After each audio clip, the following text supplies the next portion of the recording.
મુખ્યમંત્રી ભૂપેન્દ્રભાઈ પટેલના હસ્તે મોબાઈલ મેડિકલ વાનનું લોકાર્પણ. સંગઠિત ક્ષેત્રના શ્રમયોગીઓ માટે 6 મોબાઈલ મેડિકલ વાનનું લોકાર્પણ. ઔદ્યોગિક તાલીમ સંસ્થા માટે 40 ઇલેક્ટ્રોનિક કારનું પણ વિતરણ કરાયું.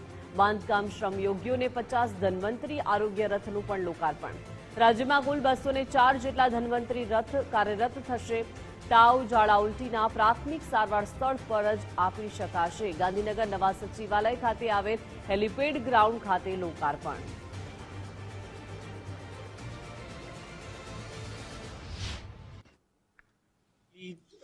ધન્વંતરી રથ મેડિકલ વાન્સ રવાના કરવામાં આવેલી છે.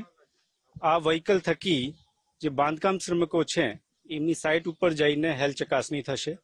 પહેલાથી જ 164 જેટલા વ્હીકલ્સ ધન્વંતરી રથ અત્યારે ફિલ્ડમાં કામ કરે જ છે અને 56 આ એડ થશે એટલે ઓલમોસ્ટ 212 જેટલા ધન્વંતરી રથ ફિલ્ડમાં થઈ જશે. અને અમારો હેતુ એ છે કે દરેક કડિયા નાકા ઉપર, દરેક જગ્યા ઉપર, દરેક જ્યાં મેઇન સાઇટ છે જ્યાં બાંધકામ શ્રમિક કામ કરે છે બધાને આપણે કવર કરવાના છે અને આ વ્હીકલ ત્યાં જ જઈને એ લોકોની હેલ્થ ચકાસણી કરશે. આ વ્હીકલમાં સુવિધાઓ છે એમાં સૌથી પહેલા તો ડોક્ટર સાથેની આખી ટીમ છે જેની હેલ્થ ચકાસણી કરશે. સૌથી પહેલા જો એમને પાસે કાર્ડ ના હોય બાંધકામ શ્રમિક તરીકેનો તો એમાં લેપટોપ છે, કમ્પ્યુટર છે, ત્યાં ને ત્યાં જ એમનો કાર્ડ ઇસ્યુ કરી દેવામાં આવશે.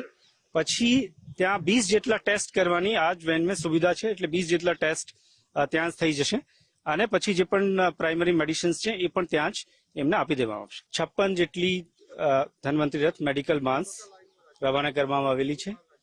આ વ્હીકલ થકી જે બાંધકામ શ્રમિકો છે એમની સાઇટ ઉપર જઈને હેલ્થ ચકાસણી થશે. પહેલાથી જ 164 જેટલા વ્હીકલ્સ ધન્વંતરી રથ અત્યારે ફિલ્ડમાં કામ કરે જ છે અને 56 આ એડ થશે એટલે ઓલમોસ્ટ 212 જેટલા ધન્વંતરી રથ ફિલ્ડમાં થઈ જશે. અને અમારો હેતુ એ છે કે દરેક કડિયા નાકા ઉપર, દરેક જગ્યા ઉપર, દરેક જ્યાં મેઇન સાઇટ છે જ્યાં બાંધકામ શ્રમિક કામ કરે છે બધાને આપણે કવર કરવાના છે અને આ વ્હીકલ ત્યાં જ જઈને એ લોકોની હેલ્થ ચકાસણી કરશે. આ વ્હીકલમાં સુવિધાઓ છે એમાં સૌથી પહેલા તો ડોક્ટર સાથેની આખી ટીમ છે જેની હેલ્થ ચકાસણી કરશે. સૌથી પહેલા જો એમને પાસે કાર્ડ ના હોય બાંધકામ શ્રમિક તરીકેનો તો એમાં લેપટોપ છે, કમ્પ્યુટર છે, ત્યાં ને ત્યાં જ એમનો કાર્ડ ઇસ્યુ કરી દેવામાં આવશે. પછી ત્યાં 20 જેટલા ટેસ્ટ કરવાની આ જ વેનમાં સુવિધા છે એટલે 20 જેટલા ટેસ્ટ ત્યાં જ થઈ જશે અને પછી જે પણ પ્રાઇમરી મેડિસિન્સ છે એ પણ ત્યાં જ એમને આપી દેવામાં આવશે. સીએમ શ્રીના હસ્તકે અને માનનીય મંત્રી શ્રી કુંવરજી બાવળિયા શ્રીના હસ્તકે 40 ઇલેક્ટ્રિક વ્હીકલ પણ જુદી જુદી આઈટીઆઈઝ માટે ફ્લેગ ઓફ કરવામાં આવેલી છે.